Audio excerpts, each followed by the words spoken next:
Има някои песни, дето няма да ми писнат и непременно си ги пускам като съм потиснат. Дарове, кярове, радости и гадости, погубени младости, неизпитани сладости. Семейството основно те обича безусловно и понякога глупака, който шепне ти любовно. Ухото ти поема, раздвоена поема с обема на освоената тема, че си упоена.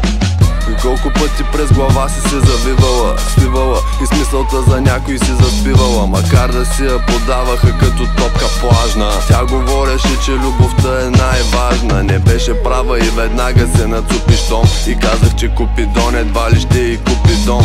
Следното нещо все ме докарва притеснение и най-големията пак има право на мнение. Дано се влюбя докато сърцето ми е младо, що ще стана дядо екзотичен като авокадо. Върша нещата до средата с наслада, така ми се пада като съм се родил в сряда. Няма място за безпокойство, песнопойството е просто моето совестно свойство.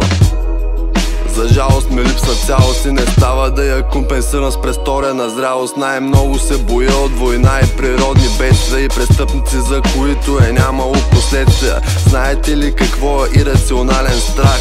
Да, и аз не знаех, но преди време разбрах. Няма да има ново начало, дай ми 3 лева на цяло. Брат ми, то се е видяло, там където е горяло може пак да се разпали. Децата да са добре, пак мене кучета ме яли.